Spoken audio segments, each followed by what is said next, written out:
This is James Order, Frightful TV, in association with Macklin's Jim Marbell. With me, I've got Martin Murray. We're finally here. The press conference, George Groves v Martin Murray. Just had the coin toss as well. Got everyone a little bit excited. How you feeling, mate? Yeah, this is it, mate. Buzzing. Absolutely buzzing. Wanted this fight for so long. Feels bigger than any other fights. You know, even me. Is it 4 world title fights I've been in now? Four. They've obviously been for world titles. This isn't, but it's by far the biggest. You know, I'm absolutely buzzing. Can't wait for it. Is this the biggest sort of domestic clash you think you've been in so far? Sort of. Yeah, well, it is, isn't it? You know, I went from fighting English journeymen, and then to fighting Nick Blackwell for the British title at Robin Park Arena in Wigan, and then which I think holds about 1,500 to obviously 20,000 at the O2. So yeah, by far the biggest. I've got to say, watch the gloves are off with Johnny Nelson. It was fantastic to watch, and it was really engaging. And you both sort of come across, got your points that you was trying to make across. It was really decent watch. Yeah, it was quite civil. We both. You just said it. We both got all points across. Quite civil. And yeah, I mean, kind of got people talking. A lot of people watched it. You know, got people a lot more interested into the fight. And like I said, we're here now. Everything's gone well, and you know, I'm just buzzing. Today you brought up about the sparring story with Gennady Golovkin. Round George Groves, I think it wound him up a little bit because he felt the need to explain. Yeah. So was that your explain about 50 excuses, wasn't it? But it was only because he mentioned it going on. You got battered from pillar to post. So Golovkin, I wouldn't have mentioned it otherwise. So obviously I said, well, hang on a minute, what happened with you in sparring? That was it. And he come, we can't give the guy any credit. He come up with 51 excuses. Well, you know why the spar went so bad. But like he said, sparring. I mean, we've seen Paddy Fitzpatrick in the past be quite vocal about George Groves making excuses. Is that something you're picking up on from that?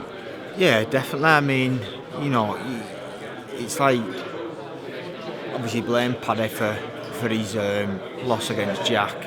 You know, he blamed the referee. You know, for his first one with Frotch. It was a lucky one.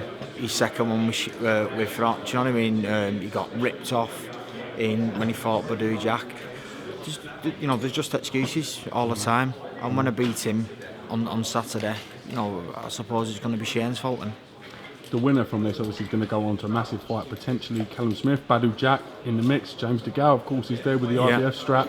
Where does the loser go from this? Is that something you thought about? It's such a big sort Not even contemplated it. Big clash this. Yeah, not even contemplated it. Yeah, it's make or break, obviously. You know, you that says it all. You know, you win and you make it.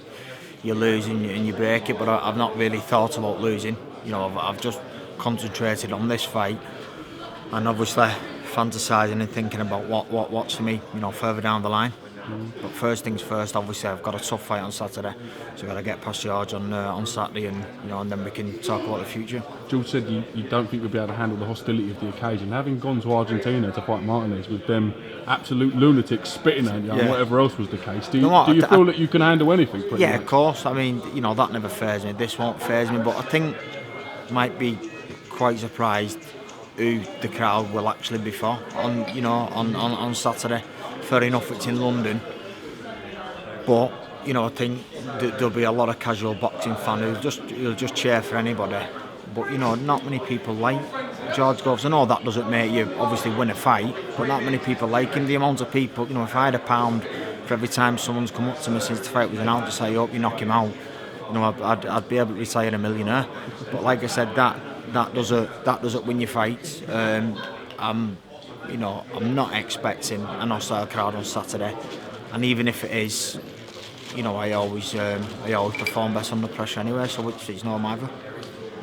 What do you make of George Groves saying that you can't fight on the inside? For you to win, you've got to keep it long. In that case, you're vulnerable to him to use his jab the way he does and has done in past fights. What do you make to that comment? How do you react to that? Well, there's two ways, isn't there? There's you know, you can look at it how you want to look at it. He said it so you do actually fight long, which is how he suits it.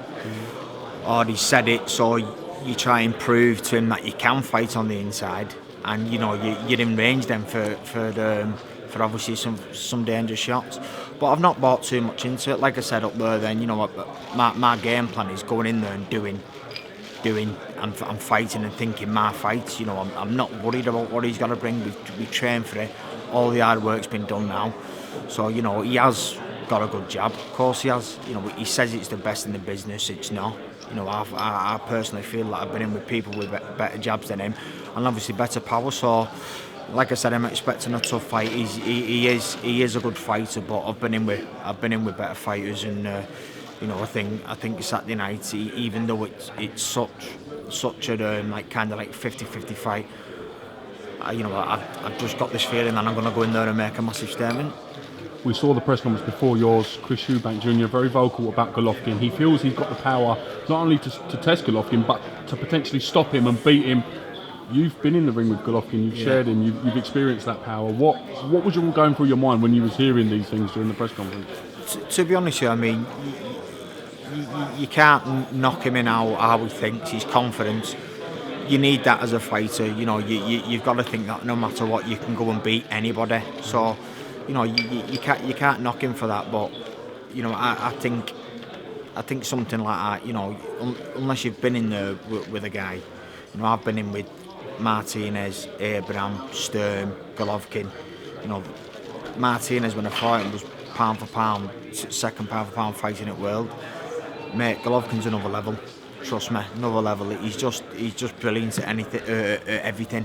He takes a shot well, punches hard. Relentless, fitness, just with the way he cuts you off, his movements, his variety, he's up there, mate, and that's why he is pound for pound the best, the most favoured man at the planet now, because he is that good. So fair play to him for saying it and thinking it, but I don't think anybody's going to do that to Golovkin. Listen, Martin, due to the fact and sheer amount of interviews and stuff you've got to do, I'm going to cut this short. Thank you for giving me some of your time. Thank you, mate. I No wish problem, you the James. best Cheers, of pal. luck with the fight, and we look forward to catching you at the weigh-in on Friday. Thanks a lot, mate. Cheers, pal.